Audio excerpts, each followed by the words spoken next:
Pada dasarnya mereka yang mampu harus menggunakan kemampuannya, karena di dalam setiap rezeki dan harta yang kamu dapatkan ada hak orang lain. Bukan ustazah ya dalam hal ini. Tapi ini karena Menteri Keuangan juga dalam setiap rezeki Anda ada hak orang lain. Caranya hak orang lain itu diberikan, ada yang melalui zakat, ada yang melalui wakaf, ada yang melalui pajak. Dan pajak itu kembali kepada yang membutuhkan. Jadi kalau kita bicara tentang keadilan, bagaimana yang lemah kita bantu. Kalau dalam bahasa syariah itu yang disebut menggunakan zakat, wakaf. Pada dasarnya mereka yang mampu harus menggunakan kemampuannya, karena di dalam setiap rezeki dan harta yang kamu dapatkan ada hak orang lain. Bukan ustazah ya dalam hal ini. Tapi ini karena Menteri Keuangan juga dalam setiap rezeki Anda ada hak orang lain. Caranya hak orang lain itu diberikan, ada yang melalui zakat, ada yang melalui wakaf, ada yang melalui pajak. Dan pajak itu kembali kepada yang membutuhkan. Kami sampaikan 10 juta keluarga tidak mampu diberikan program Keluarga Harapan. Bahkan diberikan tambahan sembako untuk 18 juta keluarga. UMKM yang belum mampu kita berikan akses tadi. Jadi itu adalah akses kapital. Dengan kita tahu kemampuan untuk membayarnya yang terbatas, maka diberikan subsidi terhadap beban biaya dananya. Itu bisa distrukturkan secara syariah. Mereka yang perlu untuk mendapatkan pelayanan kesehatan, mulai dari diagnosa, pelayanan kesehatan gratis, pemeriksaan kesehatan gratis, dan sekarang dibangun akses-akses kesehatan, puskesmas, BKKBN, Posyandu. Coba cek dulu deh petinggi-petinggi pejabat pajak, lihat tuh rumahnya ada berapa banyak.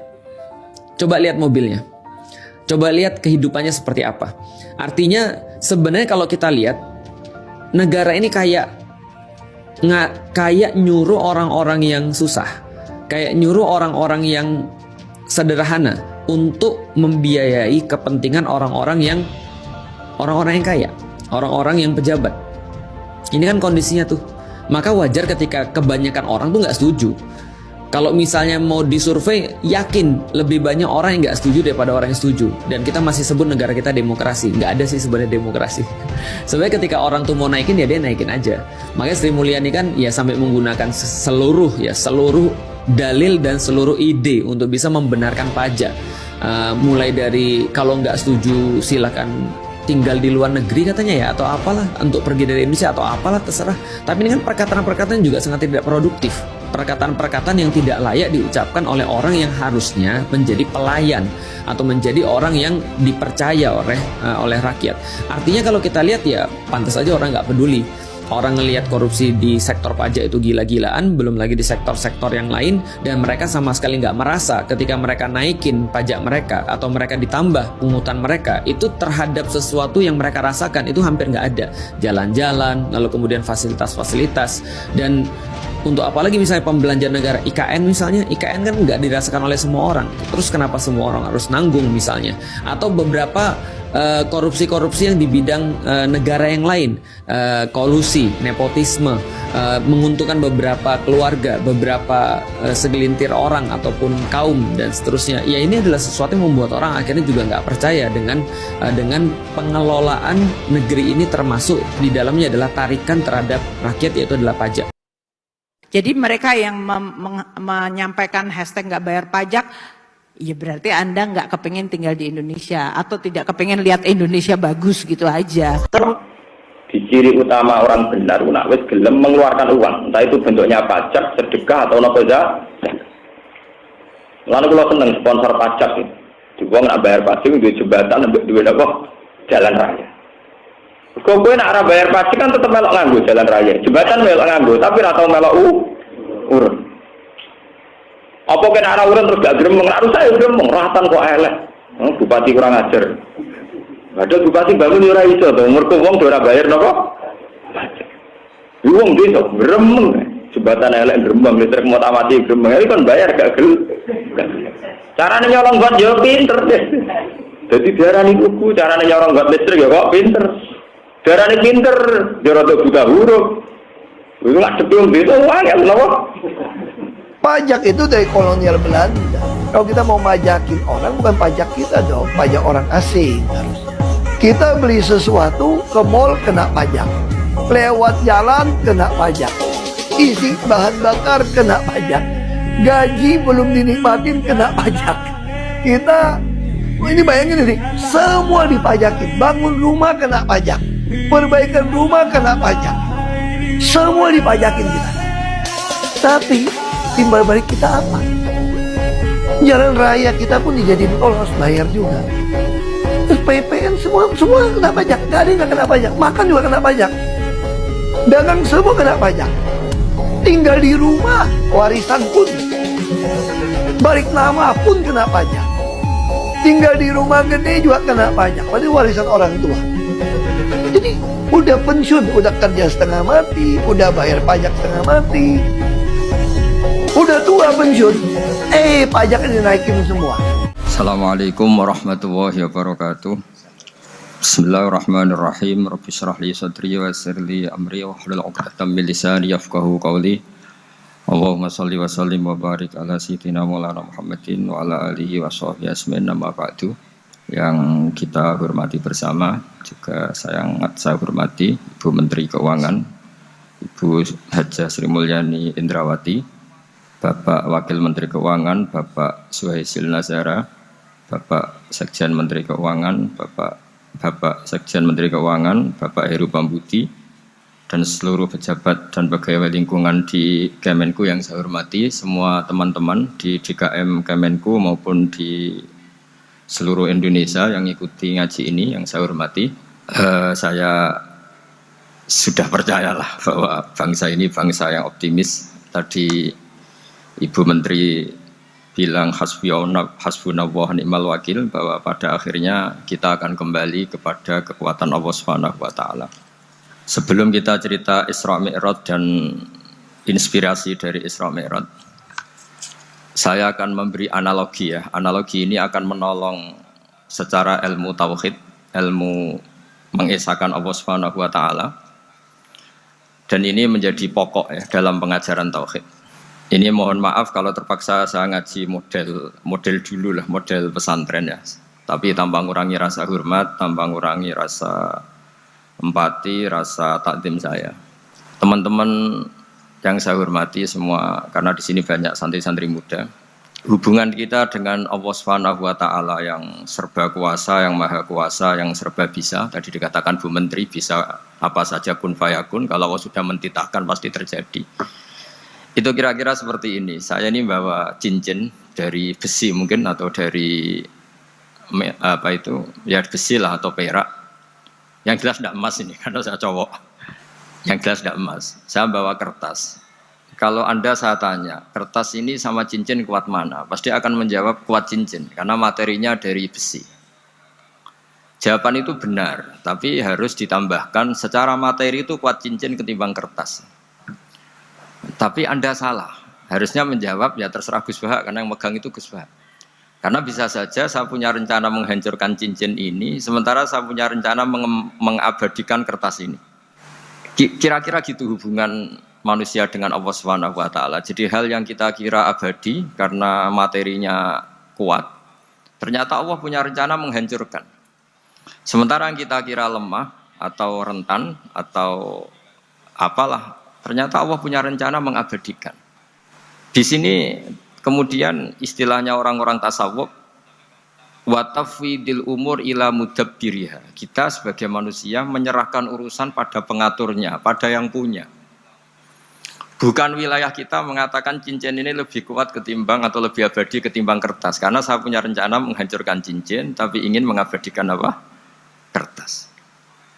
Sehingga tentang pandemi, tentang tragedi sosial, tentang apa saja, kita tidak pernah tahu rencana Allah itu mana yang lebih awet. Jangan-jangan kita takut pandemi, saya berkali-kali ngaji, mati kita kecelakaan. Jangan-jangan takut kecelakaan, mati kita karena ngelindur, tiru kebablasan nggak bangun. Gitu. Kita takut mati ngelindur, mati kecelakaan, jangan-jangan mati kita karena likuifaksi, karena gempa atau karena tsunami. Nah, hal-hal seperti ini yang terus menjadikan kita bilang dan berkeyakinan hasbunallah wa ni'mal wakil. Hanya Allah yang tahu dan semua urusan mencukupi kita hanya Allah. Tadi kata Bu Menteri kita akan menghadapi ini dengan ilmu pengetahuan dan pengalaman. Oke, saya sangat setuju itu. Tapi lagi-lagi bangsa ini dan seluruh tren dunia itu kalau misalnya baru tsunami ya semua orang ramai ketakutannya pada tsunami. Ilmuwan berteori bahwa tsunami siklusnya sekian tahun per sekian tahun. Nanti pas gempa juga gitu, pas likuifaksi juga gitu.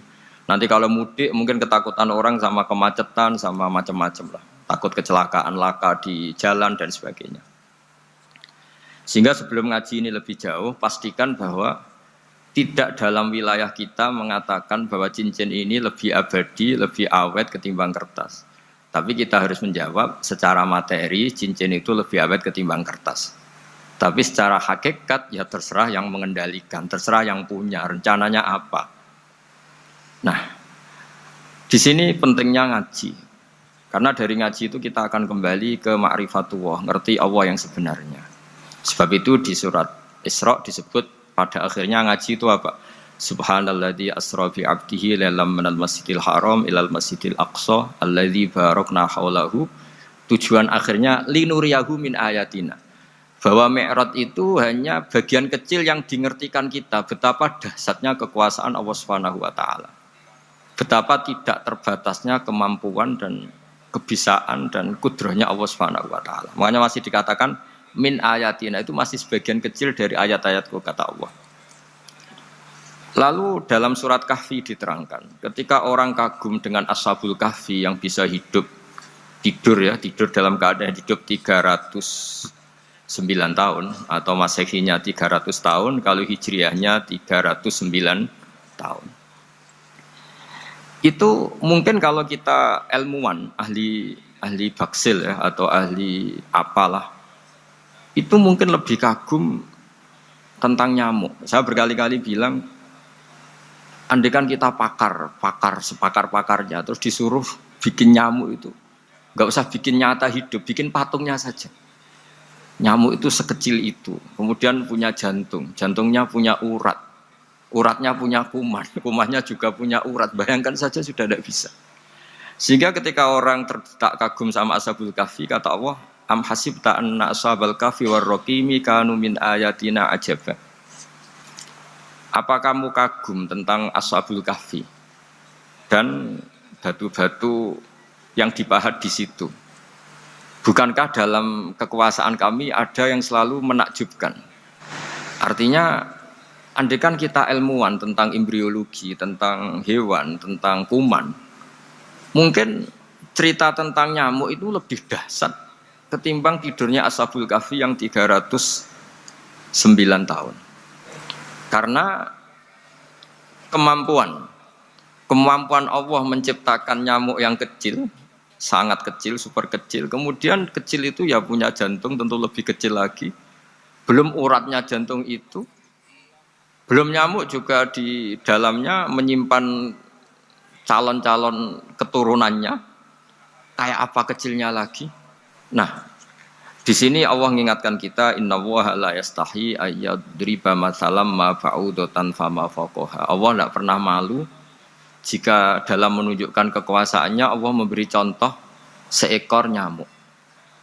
Karena nyamuk ini andaikan kita, tadi saya ulang lagi, andaikan kita ilmuwan yang nekuni itu, strukturnya bisa melihat, bisa nyari pasangan hidupnya, dan bisa hamil, bisa melahirkan atau bisa menelur dan sebagainya, maka kita akan kagum sekagum-kagumnya betapa kita di depan kekuasaan Allah Subhanahu wa taala tidak siapa-siapa, dan akhirnya kita ikrar seikrar-ikrarnya asyhadu alla ilaha illallah, bahwa tidak ada kekuasaan selain kekuasaan Allah Subhanahu wa taala. Lalu kenapa nyamuk itu tidak menjadi perhatian publik? ternyata kita dibodohkan oleh kepentingan kita sendiri. Karena dari awal kita nganggap nyamuk itu problem, penyakit. Ya sudah, bawaan kita mungkin cari obat supaya bisa membunuh nyamuk itu. Atau melihat nyamuk itu sebagai problem, bukan sebagai ayatun min ayatillahi ta'ala, sebagai tanda-tanda kebesaran Allah Subhanahu wa ta'ala. Sehingga akhirnya manusia itu butuh yang namanya mukjizat dahsyat yang mudah dilihat, mudah dirasakan. Akhirnya kita tahu dalam sejarah para nabi, Nabi Musa minta mukjizat Laut Merah dibelah sehingga bangsa Israel bisa melewati kejaran Fir'aun dan sampai selamat dari kejaran Fir'aun. Nabi Soleh umatnya minta keajaiban, yaitu onta keluar dari batu besar. Dan Nabi Soleh menuruti, akhirnya ada onta yang keluar dari batu besar. Begitu juga nabi-nabi sebelum itu atau setelah itu, selalu ada mukjizat yang memang manusia tidak mampu. Nah, kata tidak mampu ini yang semua umat para nabi tidak akan seunggul umat Nabi Muhammad SAW. Karena kita sebagai umat Rasulullah SAW, untuk merasa tidak mampu, itu tidak harus hal-hal seperti membelah laut. Tidak harus hal-hal seperti onta keluar dari batu. Tidak harus hal-hal yang dahsyat kayak tongkat Nabi Musa menjadi ular besar yang menelan semua sihir-sihirnya Fir'aun. Kita sebagai umatnya Nabi selalu tiap hari bilang innallaha ala kulli syai'in qadir, hanya Allah yang mampu. Allah mampu atas segala hal. Melihat nyamuk kita iman, melihat hal-hal kecil. Karena kita ketika melihat nyamuk, itu mesti kita itu kok hebat nyamuk, tanpa rapat, tanpa ada gaji dari Kemenku bisa populasinya dijaga. Padahal musuhnya banyak. Musuhnya nyamuk itu umat manusia yang katanya makhluk paling cerdas di dunia. Tapi tidak juga bisa menghabisi nyamuk. Mungkin mereka juga rapat terus untuk menjaga ketahanan populasinya itu. Jadi andai kan kita pakai ayat tadi, innallaha la yastahi ayyadriba masalam ma ba'udah. Allah itu tidak pernah malu untuk menunjukkan kekuasaannya. Cukup misalnya kita belajar tentang nyamuk. Sudah sekecil itu punya mata, matanya punya saraf, punya urat. Terus kecil apa? Sudah gitu nyamuk sendiri punya kuman. Kalau nyamuk sendiri kecil, terus kumannya sekecil apa? Terus organ tubuhnya seberapa? Ini sudah kedahsyatan yang luar biasa yang menjadikan kita iman. Innallaha ala kulli syai'in qadir. Allah sendiri yang maha kuasa. Sehingga kembali ke tadi, peristiwa Mi'raj yang super dahsyat pun kata Allah masih dikatakan linuriyahu min ayatina. Hanya untuk menunjukkan sebagian dari ayat-ayatku, bukan mewakili semua ayat-ayat kekuasaan Allah Ta'ala, tapi sebagian. Min itu tab'id sebagian. Lalu sebelum kita jauh belajar, kita sendiri juga, saya sendiri masih belajar, kehebatan Rasulullah SAW, Nabi akhir zaman. Kenapa hebat? Itu diantaranya adalah karena mukjizat tongkat itu pada akhirnya diletakkan di museum. Orang melihat, terus gaya-gayanan kuat ke Turki, atau bisa melihat langsung di museum. Dan setelah melihat, kadang-kadang kita ragu, masa tongkat ini betul itu. Kalau setelah misalnya yakin, bisa dipakai lagi enggak? Jadi hal-hal yang mengundang pertanyaan sekaligus keraguan. Beda dengan ajaran Rasulullah Muhammad SAW. Ketika Nabi cerita betapa kekuasaan Allah itu super dahsyat, buktinya ya nyamuk tadi. Kayak apa susahnya bikin nyamuk? Sudah kecil, punya organ tubuh tentu lebih kecil, punya urat lebih kecil lagi, punya kuman yang lebih kecil lagi, dan kuman itu juga punya organ tubuh lebih kecil lagi. Itu mbok kamu udah usah ke Turki, kamu hidup di kampung, di pedalaman, sudah menyaksikan Anallaha ala kulli syai'in qadir, bahwa Allah itu maha kuasa. Nah, ngaji bareng ya, ngaji seperti ini. Saya termasuk kiai yang selalu berkampanye supaya orang ikrar seikrar-ikrarnya bahwa kita ini di tangan Allah Subhanahu wa taala. Saya kemarin-kemarin ngaji sama orang-orang Grab, juga barusan 3 hari yang lalu, 4 hari yang lalu ngaji sama teman-teman disabel atau difabel. Karena mereka kalau dibahasakan disabel gak mau, tapi komunitas internasional mintanya dis pakai bahasa S, tapi kita di Indonesia pakai difabel. Akhirnya kita tahu Ternyata orang yang kita kira menderita karena fisiknya, ternyata kadang lebih bahagia. Karena Allah bisa mengalihkan pikiran untuk positif. Saya berkali-kali guyon di depan para tamu. Saya pernah punya tamu itu perempuan nggak cantik miskin lagi. Itu nyata ini. Gus doakan supaya suami saya kaya. Terus saya bilang, memangnya kalau sudah kaya ngapain itu? Ya paling tidak rumah saya diganti, mobil saya diganti. Tapi nanti akhirnya ngevaluasi Anda juga ingin diganti. Gitu. Karena setelah rumahnya mewah, pakai mobil mewah, pasti yang dievaluasi bukan rumah dan mobil, tapi Anda. Kok nggak pas ya wajah gini di rumah saya gitu. Kok nggak pas wajah gini kok di mobil mewah. Akhirnya ibu-ibu tadi sudah Gus nggak jadi gitu. Jadi mungkin barokahnya pandemi itu nanti Ibu Menteri itu jadi kelihatan hebat karena ada pandemi kok Indonesia bertahan itu. Tapi kalau nggak ada pandemi kan ya biasa aja, memang normal. Gitu. Kiai juga gitu, diuji santri yang kadang beling, umat yang nggak jelas. Ya, itu memang ujiannya. Kalau nggak ada ujian ya nggak keren. Gitu. Kayak ya biasa aja lah kita hadepin, ya kita tadi kata Bu Menteri ya kita ikhtiar dan berdoa. Lalu saya ulang lagi. Jadi logika itu bisa pakai analogi. Analoginya tadi, salah Anda kalau mengatakan cincin ini lebih kuat ketimbang kertas. Yang benar adalah secara materi ini lebih kuat ketimbang kertas. Tapi soal nanti kekuatannya sampai kapan terserah yang punya. Bisa saja saya punya rencana besok ini saya luluhkan, saya hancurkan. Yang ini saya simpan. Kayak apa dulu dinosaurus itu kuatnya kayak apa? Habis. Ayam yang selemah itu sampai sekarang masih ada. Karena Allah menghendaki dinosaurus diakhiri, sementara ayam tidak.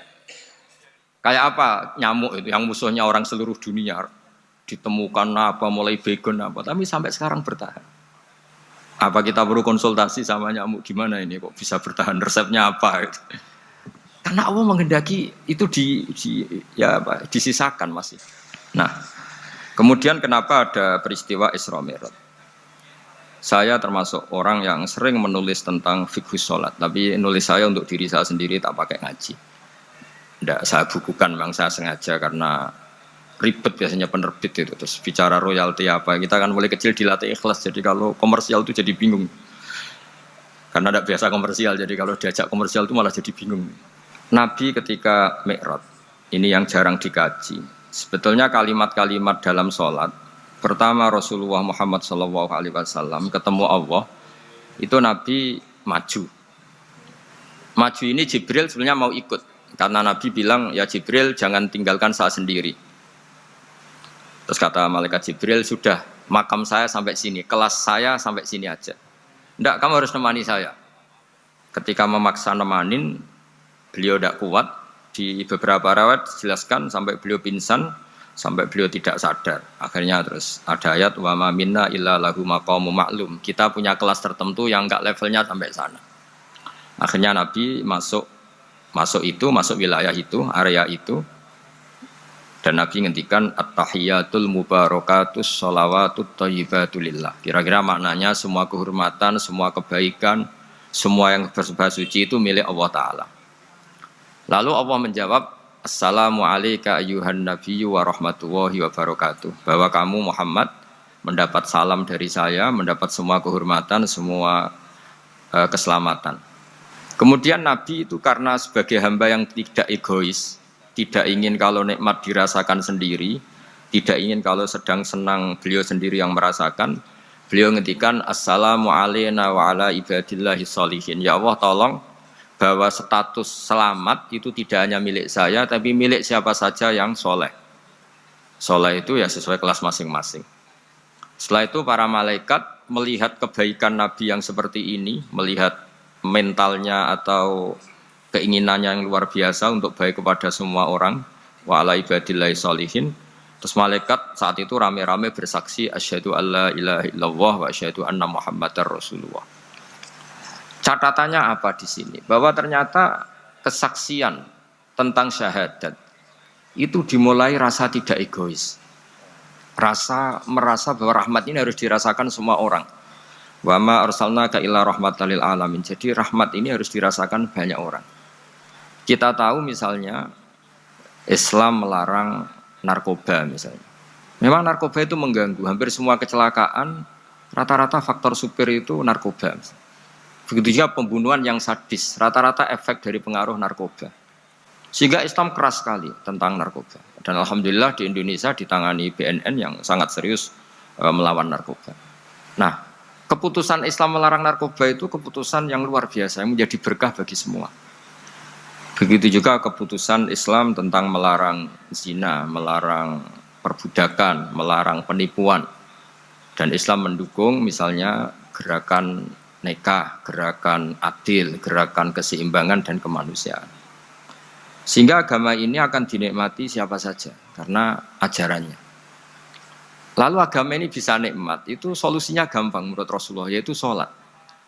Nabi itu kalau pusing menghadapi banyak hal, yaitu mesti keluar masuk, terus tanya sama istrinya, kapan waktunya sholat? Kapan Bilal datang? Dulu kalau mau waktu sholat, Bilal datang, ngetok pintu Nabi, ya Rasulullah sekarang waktunya sholat. Itu Nabi membahasakan sholat itu unik. Ini tentang Mi'raj ya, karena hasilnya ya sholat tadi. Arikhna ya Bilal. Arikhna itu tolonglah bikin nyaman saya dengan sholat. Sebelum kita belajar sholat secara serius, gampang. Kalau kita misalnya menteri, atau kita ajudan, atau kita apa. Kayak apa asiknya kita kalau ngomong-ngomong sama presiden, bercengkrama dengan presiden, atau dengan menteri, atau dengan kiai, dengan atasan. Sholat itu media di mana kita asik dengan Allah Ta'ala. Kalau kita bisa asik dengan atasan yang manusia, apalagi ini asik dengan Allah Subhanahu wa Ta'ala. Sehingga kita harus malu kalau sholat tidak asik. Kita ketemu orang yang kita hormati saja asik, masa ini ketemu Allah Ta'ala tidak asik. Sehingga dulu, bawaannya orang dulu itu kalau sholat, untuk tidak cepat itu harus diperintah. Dulu para nabi, para sahabat kalau sholat itu lama-lama. Sehingga sampai nabi yang turun tangan, wahai para sahabatku, kalau kamu jadi imam jangan lama-lama. Karena dulu semua orang itu penikmat sholat. Sehingga untuk tidak lama itu nunggu diperintah. Kalau kamu jadi imam jangan lama-lama, kasihan makmumnya itu. Nah sekarang alhamdulillah tanpa dilarang sudah cepat semua. Ini sudah ada kemajuan, ini sudah maju sekali. Ini nggak usah dilarang sudah cepat. Dulu itu saking asiknya orang sholat. Untuk supaya agak cepat itu harus ada perintah dari Nabi. Kalau kamu jadi imam jangan lama-lama. Nah kita kalau sedang pas baik lah, pas waras lah kira-kira gitu. Kalau bahasa orang Pantura, saya ini orang Pantura. Jadi kalau ngomong lebih keras, lebih vulgar. Normalnya orang sholat itu tidak bisa ngakhiri. Normalnya, saya ulang lagi, normalnya orang sholat itu tidak bisa ngakhiri. Karena ketemu zat yang kita cintai. Kita kalau ketemu orang yang kita hormati, yang kita cintai, itu nggak bisa ngakhiri. Misalnya mungkin anak muda, contohnya ketemu pacar, tidak bisa ngakhiri. Kita kangen sama temen, jagong, tidak bisa ngakhiri, karena asik. Nah ini ketemu Allah yang dipuja-puja, dipuji-puji, kemudian cepat ingin ngakhiri. Jadi ini kita agak aneh. Makanya normalnya orang sholat itu tidak bisa ngakhiri. Dan itu normal. Sehingga dulu ketika Sayyidina Umar itu ditikam sama satu benda yang kayak pancing itu. Panah itu kan kayak pancing ya. Jadi kalau masuk cepat tapi nariknya susah. Karena ada grendelnya. Itu tiap ditarik sakit, Dan beliau bilang, nanti setelah saya sholat tarik. Beliau sholat, nyaman, ditarik itu enggak gerak sama sekali. Karena dia sudah istighraq billah, sudah nyaman dengan Allah, sehingga ditarik itu enggak kerasa. Dulu di daerah sini, masih keluarga kita lah, masih keluarga kita semua. Ada seorang wali, jadi imam masjid. Itu di PHK sama takmirnya. Karena ketika sujud, dia asik terus lama sekali. Sampai 30 menit. Sampai santrinya bilang, mbah, sampun. Setelah itu rapat dihentikan. Ditanya, kenapa mbah sujud begitu? Saya tidak bisa mengakhiri orang nikmati sujud kemudian ingin berhenti. Nah, Sayyid Ali Zainal Abidin yang populer, cucunya Rasulullah SAW, anaknya Sayyid Husain, putranya Sayyid Husain. Itu bapak saya kalau cerita, beliau itu sebetulnya sholat itu hanya ingin 2 rakaat. Setelah sholat 2 rakaat, ya Allah sebagai hadiah nikmat saya sholat 2 rakaat karena asik dengan engkau, saya akan syukur lagi sholat 2 rakaat. Akhirnya ketika nikmati sholat, dia sholat lagi 2 rakaat sampai akhirnya 1000 rakaat. Itu tanpa rasa capek, karena merasa keasikan. Masa momen seasik ini kemudian saya tinggalkan ya Allah. Akhirnya sholat lagi. Sehingga ada seorang wali ditanya, kamu ingin masuk surga? Tanya, di surga ada sholat enggak? Enggak ada kan? Wah kalau enggak ada sholat saya enggak masuk surga. Terus dibilang, ya sholat aja. Terus dia mau masuk surga. Kalau kita akan kebalikan, kita ini masuk surga itu sebetulnya kita ngawur sekali. Ngawurnya adalah, masuk surga, ada sholat lagi, enggak ada puasa lagi. Jadi ini kan Kita ini jadi makhluk yang aneh. Jadi kita ini masuk surga senang karena sudah ada kewajiban apa? Sholat. Jadi ini agak aneh. Sesuatu yang menjadikan kita masuk surga, tapi sesuatu yang kita benci setelah masuk surga. Asiklah di surga karena ada sholat. Nah, apapun kondisi kita harus latihan. Harus latihan. Kita entah seberapa kadarnya ingin niru Rasulullah SAW ketika ngendikan wa qurratu aini fi sholat. Nyamanku, hatiku tentram kalau saya pas sholat. Sehingga tadi sudah saya katakan tadi, dulu itu untuk menghentikan sholat itu susah. Sampai Rasulullah sendiri yang merintahkan, hei para imam kalau sholat jangan lama-lama. Kalau sekarang, andai kan Nabi hidup di zaman sekarang, pasti tidak ada pengumuman itu. Karena semuanya sudah cepat, ya. Malah super kilat itu. Ada yang terawih 20 rakaat hanya berapa? 8 menit dulu. Itu kan 7 menit itu.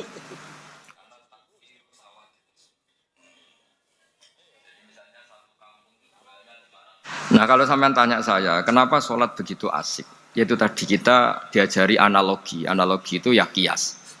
Jika kita bisa asik ngomong sama orang yang kita cintai, bisa orang tua, bisa anak, bisa cucu, itu rasanya mengakhiri itu nggak bisa. Karena bawaannya asik. Apalagi ini kita munajat, bercengkrama dengan zat yang kita butuhkan sebelum kita ada, sampai setelah kita ada, sampai setelah kita tidak ada. Kita semua akan hasbunallah wa ni'mal wakil. Sehingga dulu bawaannya orang dulu itu, saya cerita sedikit, ada orang mau meninggal, namanya Umar bin Abdul Aziz, itu Khomisul Khulafa, orang yang terkenal akil. Ketika mau meninggal, senangnya bukan main. Ditanya, kenapa engkau senang? Memangnya kalau saya mati mau kemana? Ketika saya hidup dengan segala nikmat itu ya karena Allah Ta'ala. Saya nanti mati ke zat yang sama. Dikelola oleh zat yang sama, yaitu Ar-Rahman Rahim. Dulu saya disayangi Allah, paling setelah mati juga disayangi Allah. Karena yang jadi Tuhan setelah mati, Tuhan yang sama ketika di dunia, yaitu Rahman Rahim. Cerita legenda yang lebih dasar dari itu, masyhur itu Jalaluddin Ar-Rumi. Ketika dia mau meninggal, semua muridnya nangis, beliau marah. Kenapa kamu menangis? Ya karena guru mau meninggal. Kamu itu ngawur sekali. Saya ini sudah lama menunggu hari seperti ini, bisa ketemu zat yang saya cintai, malah kamu menangis.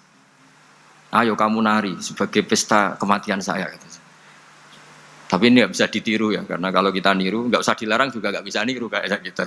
Cuma saya maklumatkan jangan ditiru. Meskipun nggak usah dilarang juga nggak akan bisa niru. Sehingga orang-orang dulu itu bawaan kalau mau kabundut itu ya asik. Rasulullah SAW ketika mau wafat, intaqala ila rafiqil a'la, itu ditanya sama istri-istrinya, lalu engkau mau kemana? Kata Nabi, sebelum sekian hari, beliau setiap khutbah ngendikan, ini ada hamba yang disuruh milih Allah antara di dunia dan bertemu Allah. Kalau kamu jadi hamba itu milih mana? Di dunia yang penuh problem ini, apa milih ketemu Allah yang Rahman Rahim? Yang hubungannya dengan kamu itu ngasih dan ngasih. Kamu tidak mungkin kan hubungan dengan Allah memberi, kamu bisa apa? Kita hubungan dengan Allah pasti hanya mendapat. Dikasih nyawa, dikasih oksigen, dikasih bumi tidak bayar, dikasih air juga tidak bayar. PDAM dikelola siapapun bayar, oksigen di rumah sakit bayar. Hubungan kita dengan Allah tidak pernah bayar oksigen, tidak pernah bayar sewa bumi. Punya kolam renang laut seluas itu ya tidak pernah bayar. Udah gitu kolam renangnya menghasilkan ikan. Kalau kita kan semuanya utang jasa sama Allah, dan reputasi Allah itu dengan kita hanya memberi, tidak pernah meminta. Akhirnya hubungan-hubungan inilah yang menjadikan terus. Semua sahabat jawab, ya kalau kita jadi hamba itu pasti milih Allah lah. Jadi Nabi itu saking pinternya orang, supaya orang siap dengan keberangkatan beliau itu dibikin satu taksis, satu apa? Kalau orang Jawa bilang itu dikai persemon, dikai mukaddimah. Supaya orang-orang itu siap kalau Nabi ngendikan. Kalau kamu seorang hamba disuruh ketemu Allah sama hidup di dunia yang fana ini, milih mana? Ya milih ketemu Allah. Ketika akhirnya Rasulullah wafat, ternyata orang itu adalah Rasulullah. Ya akhirnya sahabat bilang, ya iyalah masa dengan kita sama Allah milih ketemu kita, pasti milih ketemu Allah. Nah, sholat itu mi'rajul mukmin. Sholat itu adalah cara seperti itu.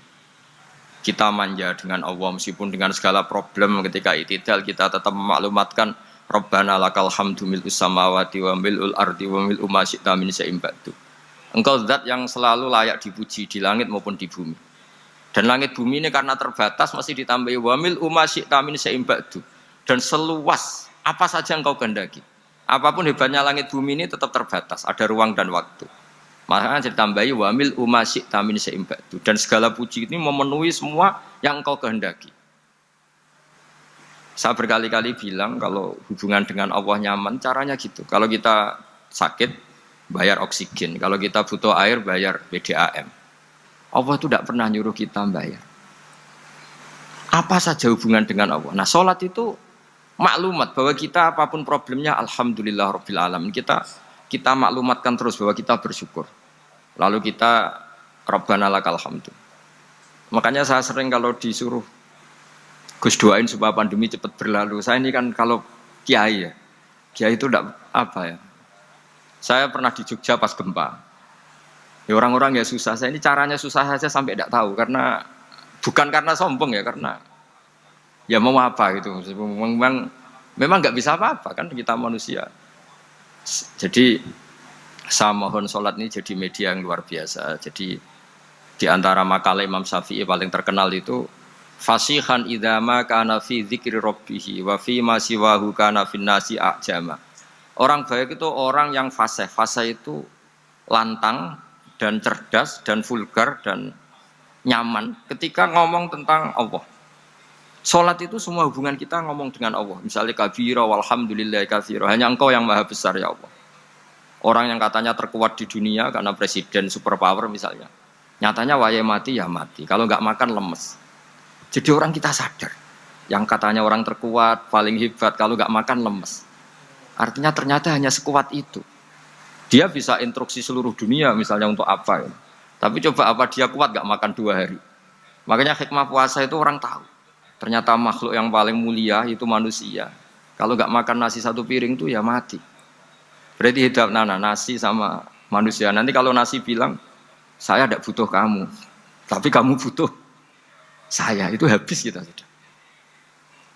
Makanya ketika ada orang yang mempertuhankan manusia, itu Allah cara menafikan itu hanya bilang kana yakulanit to'am. Yang kamu tuhankan itu makan. Hanya makan itu kalau dia tidak makan lemes. Jadi kiai itu atau manusia-manusia yang dekat Allah al-arif billah itu ketika mengatakan kabira walhamdulillahi katsira subhanallahi bukrata wa asila itu kelihatan. Makanya Quran kalau mencibir kita falola in kuntum ghaira madinin tarji'unaha in kuntum shadiqin. Kalau kamu merasa dikjaya, mbok jangan mati, mbok jangan tua. Sudahlah hidup terus. Dikjaya kok mati gak keren. Orang top kok mati itu gak keren. Jadi apa cara gojlek itu ya sudahlah kalau kamu hebat jangan mati katanya.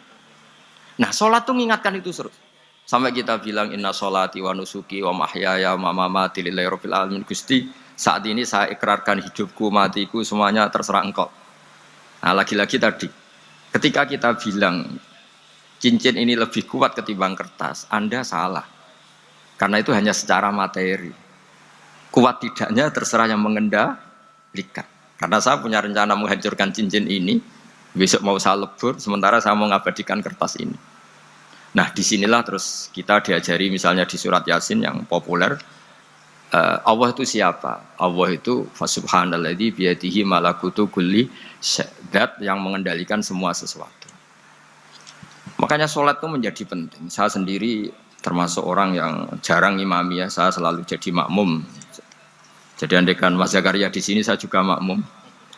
Cuma keren saya kayaknya meskipun saya makmum. Karena saya kalau makmum itu bisa ingat Allah terus. Kalau imam itu enggak jaga image. Karena malu kan. Misalnya di masjid kementerian terus sholatnya kok cepet nanti dikira enggak ustadz betulan itu. Kalau mau lama ternyata banyak urusan jadi banyak berpikir gitu.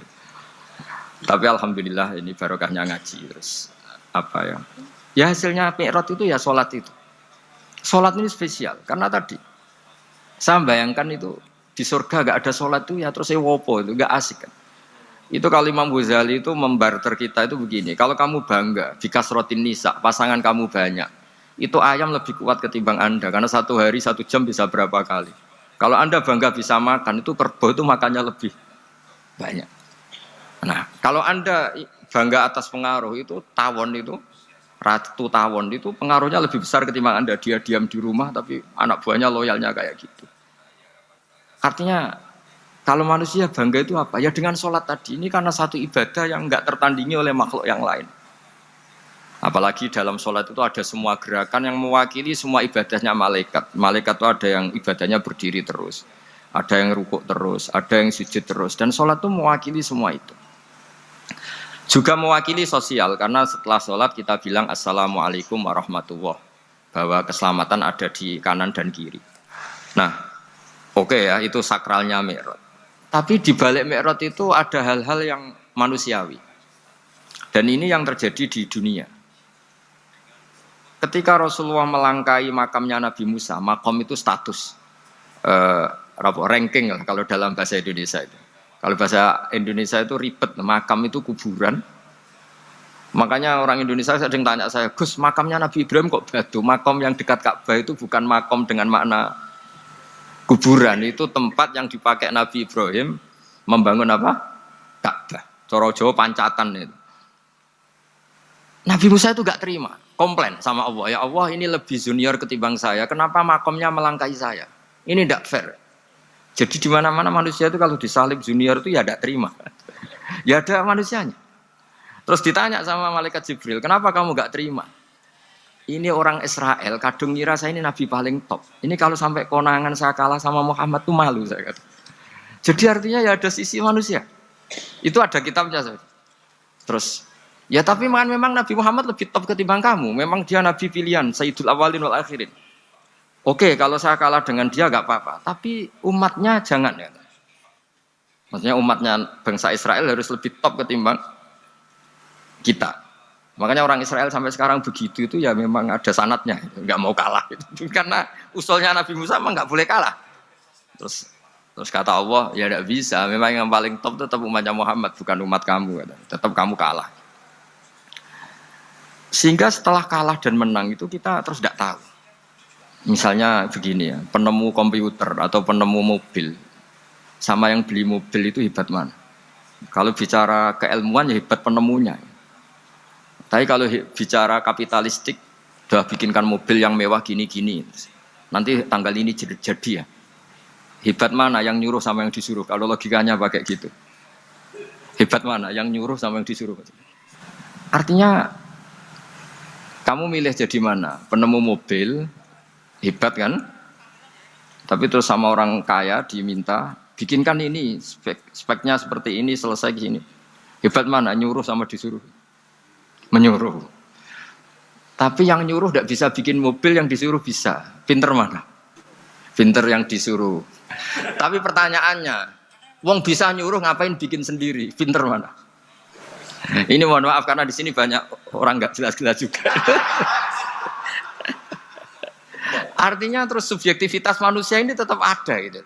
Kalau bisa beli ngapain bikin gitu. Tapi kalau bisa bikin ngapain beli.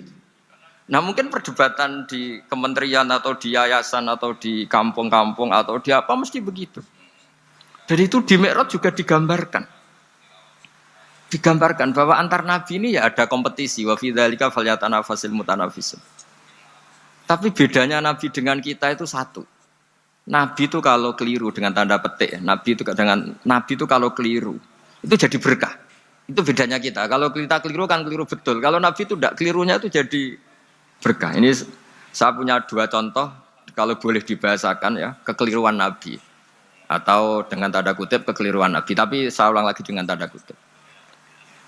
Nabi Musa itu ketika Nabi Muhammad ditanya, kenapa kamu dipanggil jauh-jauh? Disuruh sholat 50 rakaat. Nabi Ibrahim enggak komplain, karena beliau Nabi yang baik. Semua Nabi enggak komplain, kecuali Nabi Musa. Kata Nabi Musa, jangan Muhammad, kebanyakan itu. Bilang ke Allah supaya didiskon. Nabi kembali sama Allah, ya sudah tak kurangi 5. Turun lagi, masih berapa? 45. Masih kurang. Itu sampai 9 kali, akhirnya terkurangi berapa? 45 rakaat. Itu Nabi Musa masih bilang, udah minta lagi keringanan. Itu kalau dirutu nggak jadi sholat kan? Kalau satu lagi kan masih terus hilang itu kewajiban sholat. Nah, Nabi Musa sebetulnya itu bukan karena kasihan kita. Bukan. Dia nggak empati dengan kita. Beliau nggak empati sama kita. Tapi gara-gara Muhammad, umatku yang lebih kuat, lebih ganteng aja nggak mampu melakukan sholat 5 rakaat. Apalagi umatmu. Dia memang orang Israel kan ganteng-ganteng, kuat-kuat. Jadi dia pede. Umatku yang lebih keren, lebih ganteng saja nggak kuat. Apalagi umatmu. Jadi sebetulnya dia minta keringanan itu karena corong Jawa ngeprekno kita, menyepelekan kita bahwa. Makanya saya ingin memberitahu Nabi Musa kalau ada umatnya Rasulullah yang namanya Sayyid Ali Zainal Abidin yang satu hari sholat 1000 rakaat. Jadi nanti kalau ketemu Nabi Musa, ini 50 aja, ini kuatnya malah 1000. Nah akhirnya, tapi barokahnya Nabi Musa yang sentimen ini, sholat gak jadi 50 tapi 5. Itu bedanya Nabi sama kita. Ada contoh yang lebih ekstrim, kelirunya Nabi itu Nabi Yunus. Nabi Yunus, tapi keliru yang barokah, saya ulang lagi. Nabi Yunus itu memaklumatkan ke masyarakatnya, nanti itu kalau kamu tidak nurut sama saya ada azab. Anggap saja azab itu hari Kamis, besok hari apa ini? Kata Nabi Yunus, 3 hari lagi akan ada azab. Tapi kurang 2 hari, kurang sehari umatnya masih dalam kemungkaran, dalam kemaksiatan, masih hura-hura. Akhirnya Nabi Yunus bilang, sudah ini tinggal sehari itu mau ada azab. Tapi mereka tetap hura-hura. Akhirnya Nabi Yunus itu, coro Jawa itu minggat. Memang bahasa Arabnya abako. Abako itu pergi yang tidak pamit. Itu kalau kamu cari di kamus, abako itu maknanya itu minggat, pergi yang tidak pamit. Sama Allah dibahasakan abako. Wong ra bener kabeh, udahlah tak tinggalkan. Setelah ditinggalkan, Nabi Musa disalahkan sama Allah. Kamu itu Nabi tidak diperintah hijrah kok. Hijrah, syaratnya Nabi kan mengambil keputusan apa saja berdasar wahyu. Tapi tanpa ada perintah wahyu, dia tetap keluar dari kampungnya itu. Keluar sama Allah disalahkan, wong Nabi kok minggat. Akhirnya ketika dia di kapal, di perahu itu, dulu itu ada mitos, kalau ada perahu mau tenggelam pasti ada yang minggat, diundi. Sampai 3 kali yang keluar dia, akhirnya tahu diri nyemplung. Nyemplung terus ditelan ikan nun. Pokoknya ikan besar lah. Diberi sanksi sama Allah karena dia Nabi kok melanggar, diberi sanksi ditelan ikan nun. Telan ikan nun karena beliau seorang Nabi, perutnya ikan itu jadi masjid, dia baca tasbih terus. Tapi barokahnya dia minggat tadi asbaqo. Akhirnya 1 hari itu mau ada azab besar itu orang-orang nginceng rumahnya dia. Diinceng. Kalau betul ada azab, pasti orang ini lari. Masa ada azab dia di sini? Diinceng ternyata gak ada. Wah berarti bener ini ada azab. Buktinya dia gak ada katanya. Jadi unik. Akhirnya dicincang nggak ada terus dia, wah berarti ada azab betul. Hari itu masyarakatnya tobat semua karena, ini ada azab betul. Buktinya Nabi Yunus sudah lari, berarti dia tidak ingin kena. Padahal dia lari itu karena mangkel punya umat yang nggak nurut tadi. Wah sudah. Setelah sekian hari dia cari-cari kabar. Umatku itu kena azab nggak? Ternyata berita yang masuk dulu tidak ada medsos, tidak ada WA. Dulu itu nggak ada itu. Dengar kabar kalau umatnya tuh nggak kena azab karena 1 hari sebelum ada azab tobat semua. Terus dia nggak berani pulang karena ada hukum sosial di sana. Kalau ada orang bohong hukumnya dibunuh. Berarti terus beliau berpikir, saya mesti dianggap bohong katanya ada azab kok. Masyarakat saya baik-baik. Akhirnya setiap ketemu kaumnya dia lari karena takut dibunuh. Ternyata kaumnya sudah iman semua, mau ngejar dia dijadikan imam. Akhirnya, oh iya. Jadi itu bedanya Nabi sama ndak. Jadi Nabi itu kalau kelirunya itu barokah. Makanya kita tidak usah ikut keliru. Karena keliru kita ini pasti tidak barokah. Itu musibah itu. Jadi, dulu ceritanya Anteng juga gitu. Yang namanya istri 2 itu kan cemburu. Pertama Nabi Ibrahim punya istri namanya Sarah. Terus lama-lama karena belum punya anak, terus sama Sarah sendiri yang nyuruh supaya nikahi Hajar. Setelah punya anak, cemburu. Terus kata Sarah, pokoknya saya nggak terima kalau kamu nggak ngelukai Hajar. Mulai dulu lelaki itu sudah pinter ngotak-ngatik. Kalau dilukai pipinya nanti tidak cantik. Apa ya, yang penting ngelukai tapi tetap cantik. Terus ada Anting itu. Anting itu dulu ceritanya itu, dilukai tapi tambah cantik. Nabi Ibrahim akhirnya melukai. Seneng Sarah karena sudah dilukai. Ternyata barokahnya dilukai itu jadi Anting yang mempercantik perempuan. Padahal melukai istri itu kan tidak boleh. Tapi ini Nabi, ada saja cara yang dipilihkan Allah untuk ya tadi keliru saja barokah. Itu bedanya Nabi sama kita. Makanya disebut mimbabi hasanatil abrar sayyatul muqarrabin. Jadi Nabi sama seperti Nabi Adam. Nabi Adam itu dilarang Allah nggak boleh makan khuldi. Akhirnya makan terus harus hidup di dunia, terus jadi dunia seperti ini. Tapi itu menjadikan harapan seluruh dunia bahwa Allah itu maha baik. Ketika ada yang diberi sanksi, tetap diminta tobat dan dianjurkan tobat. Dan Allah berjanji setiap yang tobat pasti diterima. Sehingga terus kita sampai sekarang nggak pernah putus asa karena sudah diberi contoh bahwa bapak kita yang pernah salah dijanjikan tobat dan Allah pasti menerima tobat itu. Jadi ini bedanya kita dengan Nabi. Jadi semoga lewat pengajian ini atau ngaji bareng ini kita tahu kalau kita ahli astronomi atau ahli meteorik mungkin takut kita kejatuhan meteor, kalau ahli gempa mungkin takut lempengan kita gini terus gempa, kalau ahli tsunami takutnya tsunami, kalau ahli sosial takut chaos, mungkin yang ahli perbankan takut ras. Jadi kalau nuruti takut ya takutlah, tapi cobalah kita iman lagi. Tadi kata Bu Menteri sudahlah punya hasbunallah wa ni'mal wakil, ya sudah, Indonesia pasti akan baik-baik saja dan kita akan selalu berharap dengan kecerdasan, dengan ikhtiar, tapi kita akan selalu berdoa kepada Allah Subhanahu wa taala. Saya kira demikian dan mohon maaf, monggo berdoa bareng-bareng. Al-Fatihah. Bismillahirrahmanirrahim. Ar-Rahmanir Rahim. Maliki yaumiddin. Alhamdulillahi nasta'inu shiratal mustaqim shiratal ladzina an'amta 'alaihim ghairil maghdubi 'alaihim waladdallin. Amin. Bismillahirrahmanirrahim. Nahmaduka ya wali ya hamid wa shalli wa sallim wa barik ala sayyidina Muhammad wa ala alihi wa barik wa sallam asma'in. Wa shalli ala anbiya'ika rusulika asma'in. Allahumma ij'alna ya wa ahla baldatina aminina mutma'innina alladziina la khaufun 'alaihim wa la hum yahzanun. Waj'alna salimin wa ghanimin mu'afin min kulli bala'id dunyal akhirah.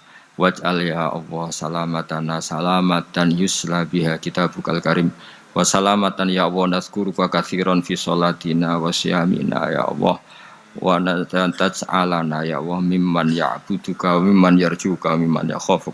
Allahumma ya ij'al hadhil baldatan thayyibatan mubarakah baldatun thayyibatun wa rabbun ghafur bi haqqi tatabi alaika wa na'maika ya Allah. Wa nahnu nasku ilaika ya Allah du'fana ya Allah wa qillata hilatina fa adrikna ya Allah daiman wa fi kulli hal bi alaika wa na'maika hatta nakuna ya wa salimin mu'afin min kulli bala'id dunyal akhirah. Rabbana atina fid dunya hasanah fil akhirati hasanah wa qina adzabannar. Sallallahu alaihi wasallam Muhammad sallallahu alaihi wasallam. Subhana rabbika rabbil izzati amma yasifun.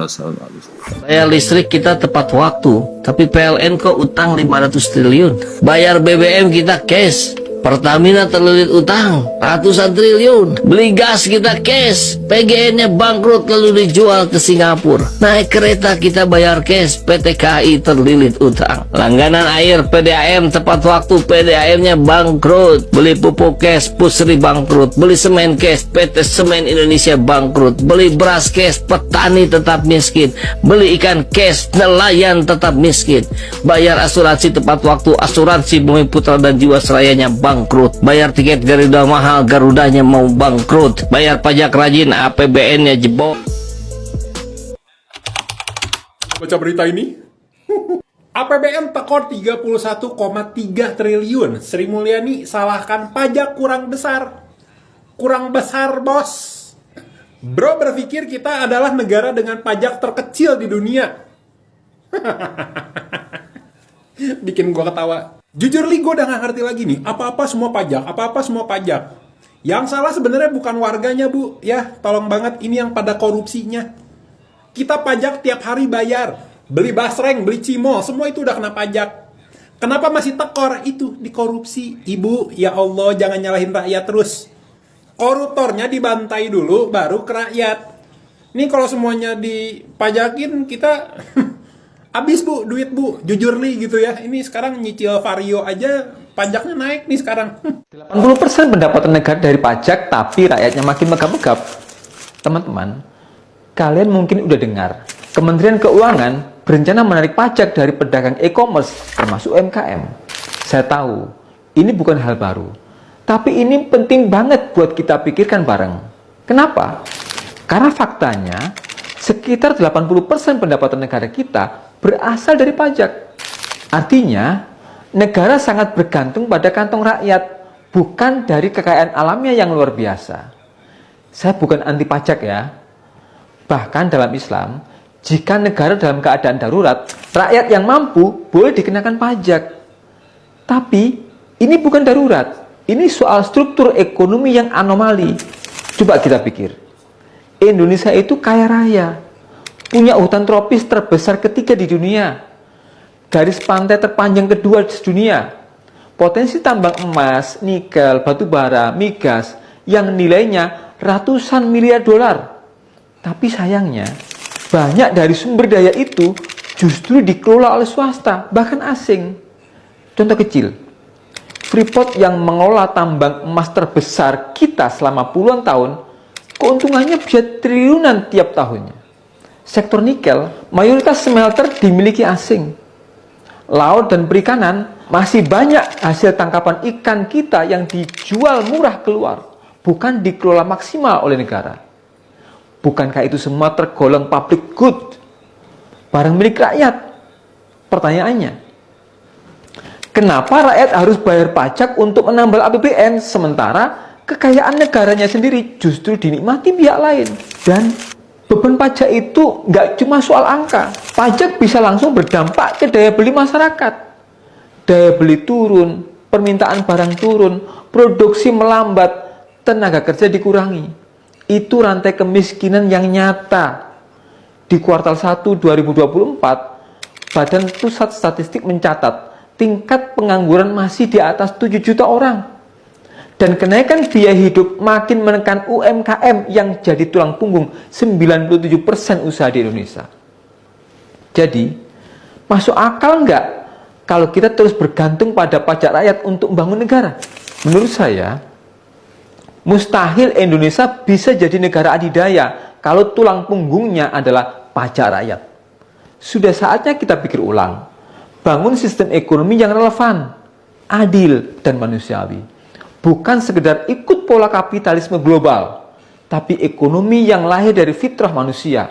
Ekonomi yang terinspirasi dari sistem sang pencipta, Allah Subhanahu wa Ta'ala. Dalam sistem itu, sumber daya alam dikelola oleh negara untuk rakyat. Negara nggak bergantung pada pajak konsumsi, tapi pada produktivitas real dan pengelolaan aset publik. Kalau itu dibangun, ekonomi stabil, daya beli kuat, dan wibawa pemerintah pun naik di mata rakyat dan dunia.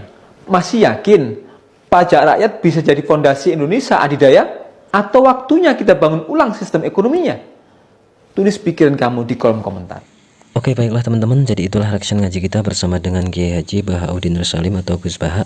Yang mana Gus Baha ngaji kali ini itu ngaji bersama dengan Menteri Keuangan Republik Indonesia atau Kemenq, ada Bu Sri Mulyani. Walaupun ini aslinya adalah secara daring atau secara virtual di masa pandemi COVID kemarin, tapi ini membahas mengenai ketika Gus Baha ngaji bersama dengan Bu Sri Mulyani. Dan kita tahu bahwasanya akhir-akhir ini kita tentu banyak sekali berita-berita yang tentunya membuat kita miris, dan itu sudah terasa banget bahwasanya pajak yang dinaikkan terlalu berlebihan itu akan membuat masyarakat itu menjadi kesulitan. Terkhusus misalkan kita bisa lihat kasus yang ada di Pati. Akibat pemerintah daerah, itu hanya pemerintah daerah belum pusat, pemerintah daerah menaikkan pajak sebesar sekitar 300 kali lipat atau 250 kali lipat atau 250% ya, bukan kali lipat, 250%, tetapi kemudian langsung di demo ya, langsung dibantah ataupun langsung diprotes oleh masyarakat.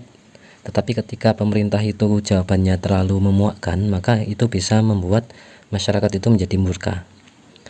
Dan itu baru di Pati ya teman-teman, sampai akhirnya bahkan mau dilengsarkan ya, atau mau dimakzulkan. Tetapi tentunya akhirnya dibatalkan untuk statement bahwasannya pajak daerahnya itu atau pajaknya PBB, pajak bangunan itu akan dinaikkan 250%, itu langsung dibabat habis oleh masyarakat dan akhirnya dibatalkan oleh Bupati Pati.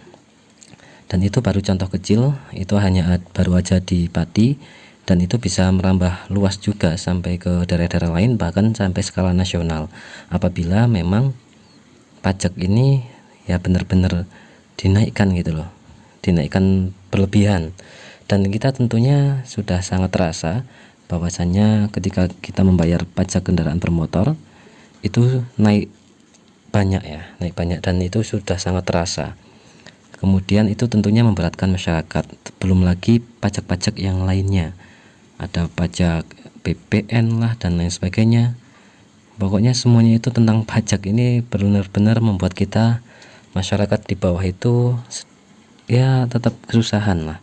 Nah, pemerintah itu harus mau evaluasi ya. Apabila ada suatu quote yang menarik itu kemarin saya dapatkan, ada yang pernah berkata bahwasanya ketika kamu mengambil terlalu banyak, ingin mengambil terlalu banyak, maka kamu tidak akan mendapatkan apa-apa, justru kamu malah bahkan bisa kehilangan banyak. Nah, itu juga menjadi evaluasi bagi pemerintah bahwasanya ketika menaikkan pajak ya juga, ataupun ketika ingin menaikkan pendapatan negara, itu kita cari solusi yang tidak harus melulu pajak, karena pajak itu penyumbang APBN terbesar. Tetapi kemudian ketika pajak ini kok dinaikkan terus, masyarakat yang akan semakin kesusahan. Sedangkan di pemerintahan ataupun ya pokoknya di pejabat-pejabat itu misalkan mobil dinas itu aja sudah miliaran dan lain sebagainya, tunjangannya terlalu berlebihan. Apabila pemerintah ingin masyarakat apa istilahnya ya, ingin masyarakat itu prihatin ataupun ya intinya prihatin, sengkuyung bareng-bareng gitu ya, maka pejabat-pejabat juga harus nyengkuyung juga, harus ikut prihatin juga gitu loh. Nah, kemudian ini tentunya harus dievaluasi. Bu Sri Mulyani juga sudah pernah ngaji dengan Gus Bahak, walaupun Gus Bahak juga menyampaikan bahwasanya pajak, kemudian ya karena Gus Bahak itu kan memang ingin masyarakat itu lebih bermental memberi daripada bermental menerima, karena memang itu yang diajarkan oleh Rasulullah kan, lebih baik tangan di atas daripada tangan di bawah. Kita lebih baik membayar pajak daripada menerima bantuan. Tetapi apabila pajaknya ini kok terlalu besar, terlalu tinggi, bahkan ketika pajak disamakan dengan sedekah ataupun dengan zakat ya, bahkan bukan sedekah tapi zakat, apabila pajak itu disamakan dengan zakat, maka pajak itu juga harus mempunyai nilai seperti halnya pajak, seperti halnya zakat. Kalau zakat itu kan ada besaran sekian, kekayaan sekian ataupun penghasilan sekian, terkena pajak sekian. Nah, sebagai contoh misalkan ada sekitar 185 juta per tahun, itu bisa dikenakan pajak ya, bisa dikenakan zakat, harus membayar zakat. Tetapi kalau misalkan penghasilannya 5 juta per bulan kalikan 12, itu kan baru setengah dari itu. Kalau dalam zakat itu belum terkena wajib zakat. Nah, tapi kalau di kita baru penghasilan per bulannya saja sudah langsung dipotong pajak. Dan apabila pajaknya itu dinaikkan terlalu berlebihan, maka tentunya akan memberatkan masyarakat. Nah, memang urgensi pada ngaji kali ini agak sedikit berbeda ya teman-teman. Walaupun tentunya kita mengambil pelajarannya adalah bahwasanya Gus Bahak pernah ngaji bersama dengan Bu Sri Mulyani, atau Bu Sri Mulyani pernah ngaji ke Gus Bahak walaupun secara virtual. Dan itu seharusnya menjadikan pembelajaran bahwasannya memang semoga semuanya itu dibenahi, karena memang Gus Bahak itu kan lebih ke positive thinking ya. Dan Gus Bahak juga menyampaikan bahwasanya nata masyarakat di bawah itu juga sulit, karena memang masyarakat di bawah itu memang ya masyarakat yang wong desa itu kan wong sing ora tidak terlalu kaya. Kekayaan orang yang paling kaya di desa itu kan hanya seberapa. Nah, apabila terlalu diberatkan dengan pajak dan lain sebagainya, ya tentunya akan menyulitkan juga. Walaupun Gus Bahak juga menyampaikan mental memberinya itu ya juga dari masyarakat harus ada gitu loh. Masyarakat juga harus bermental memberi daripada menerima. Lebih baik memberi daripada menerima. Nah, tentunya lebih baik membayar zakat, membayar pajak ya, walaupun juga nantinya pajak itu kan sebenarnya akan dialokasikan ke masyarakat, kembali ke masyarakat. Tetapi memang Misalkan tadi dikatakan oleh Felix Xiao itu, Ustadz Felix Xiao, bahwasanya ada harusnya memang APBN itu digunakannya itu secara prioritasnya itu prioritas yang berdampak pada masyarakat. Nah itu tentunya masyarakat juga nantinya akan enak, dan ini yang menjadi kritikan pada pemerintah. Ketika terjadi protes dari masyarakat itu pemerintah itu jawabannya selalu, ya terutama menteri-menteri itu seperti halnya Bahlil dan sebagainya, terlalu memuakkan gitu loh, jawabannya itu terlalu congkak gitu loh. Itu yang membuat masyarakat akan semakin nggak terima.